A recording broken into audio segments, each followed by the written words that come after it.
Assalamualaikum warahmatullahi wabarakatuh. Salam bahagia, salam hormat. Dan bertemu lagi kita di channel NASA 2K Studio bersama dengan Cikgu NASA.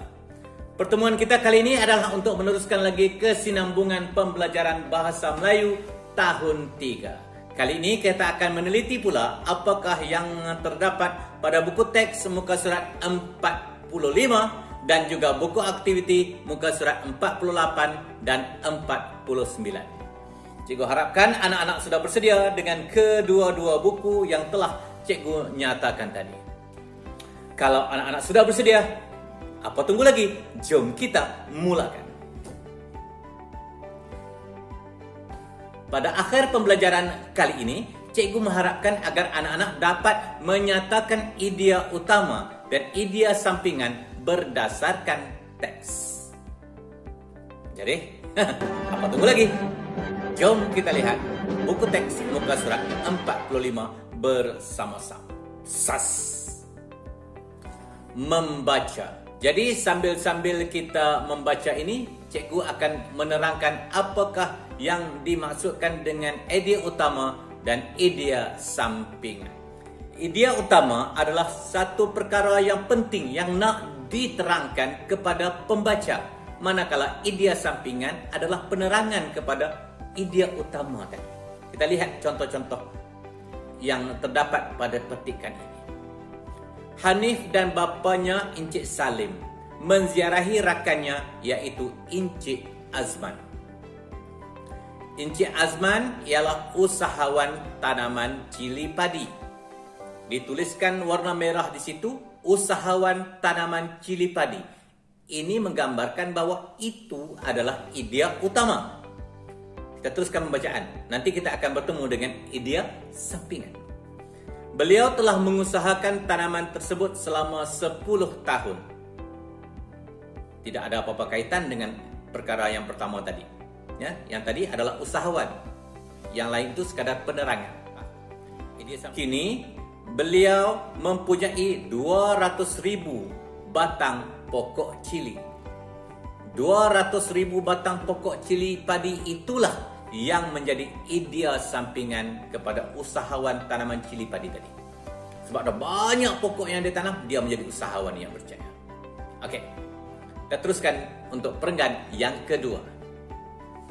Kejayaan Encik Azman ini menjadikan beliau pembekal cili padi utama di selatan Semenanjung Malaysia. Selatan Semenanjung Malaysia ni kawasan mana ya? Selatan adalah di kawasan negeri Johor, negeri Melaka, negeri Sembilan. Itu kawasan selatan Semenanjung Malaysia. Okey. Beliau amat mementingkan kualiti hasil tanaman. Oleh itu, permintaan cili padi beliau amat tinggi. Okey. Perenggan yang ketiga. Selain itu, Encik Azman juga pengeluar sos cili padi. Beliau mendapat bekalan botol daripada abangnya. Abangnya mempunyai kilang perbuatan botol di Muar Johor.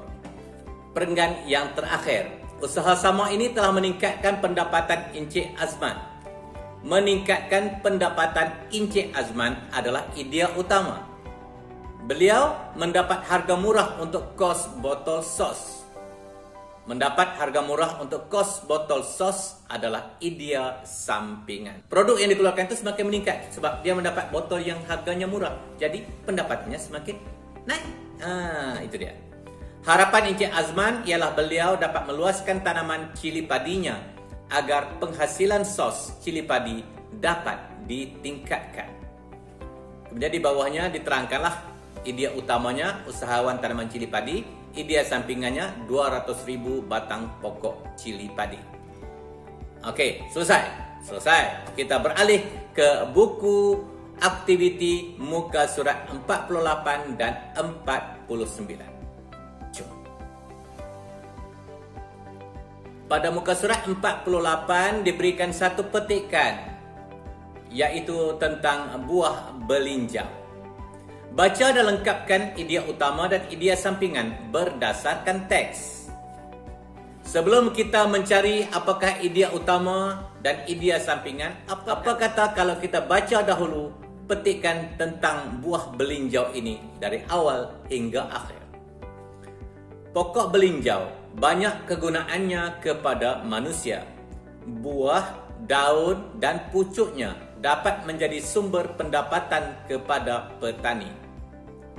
Buah belinjau biasanya dijadikan keripik belinjau. Kini, keripik belinjau dipelbagaikan rasanya. Ada rasa pedas, manis, dan masin. Kepelbagaian produk belinjau ini mendapat sambutan ramai. Hal ini dapat meningkatkan pendapatan pengusaha keripik belinjau. Selain itu, pucuk dan buahnya juga sumber pendapatan. Pucuknya boleh dibuat sayur. Rasa buahnya lemak manis dan menambahkan keenakan dalam makanan. Seterusnya, batang pokok belinjau keras dan sesuai dijadikan bahan untuk membuat papan. Hal ini akan meningkatkan pendapatan petani. Kesimpulannya, pokok belinjau ialah pokok serbaguna. Pokok belinjau boleh dikomersialkan, terutamanya buah belinjau, kerana amat digemari oleh semua golongan. Dikomersialkan maknanya boleh diniagakan, boleh diperdagangkan, boleh dijual beli. Okey, baik, kita dah membaca keseluruhan petikan tentang buah belinjau ini. Sekarang tugas kita adalah nak mencari mana satu idea utama, mana satu idea sampingan.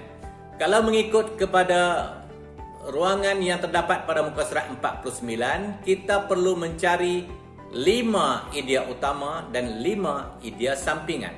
Jom kita teliti satu persatu. Pada perenggan yang pertama, idea utama adalah pokok belinjau banyak kegunaannya. Idea sampingannya, apa kegunaannya? Itulah yang kita huraikan. Idea sampingannya ialah apabila banyak kegunaan akan memberikan pendapatan kepada petani. Sumber pendapatan kepada petani. Okey. Yang kedua, perenggan kedua. Buah belinjau dijadikan keripik belinjau. Jadi bila dah jadi keripik, dah dijual, buat apa? Meningkatkan pendapatan pengusaha keripik belinjau.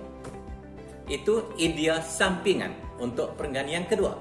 Perenggan yang ketiga, apa ya? Boleh fikirkan? Okey. Pucuknya boleh dibuat sayur. Idea utama. Idea sampingannya menambahkan keenakan. Sambung. Menambahkan keenakan apa? Okey. Yang keempat, batang pokok belinjau keras. Idea utama. Idea sampingannya sesuai untuk membuat boleh? Boleh. Okey, baik. Perenggan yang kelima dan juga idea utama dan idea sampingan yang kelima. Pokok belinjau ialah pokok serbaguna. Idea sampingannya, pokok belinjau boleh dikomersialkan. Okey, ada yang cikgu bagi, ada yang cikgu tak bagi, ada yang cikgu bagi separuh saja, namun cikgu rasa kamu dapat melengkapkan kesemua idea utama dan idea sampingan ini dengan tepat dan betul. Boleh? Okey, kalau dah boleh, cuba kamu selesaikan latihan ini dengan kemas, dengan cantik, dengan tulisan yang bersih dan kembalikan kepada cikgu bukti bahawa kamu telah menyelesaikan tugasan ini dengan baik. Okey, sampai kita jumpa lagi untuk tajuk-tajuk yang lain pula. Assalamualaikum warahmatullahi wabarakatuh.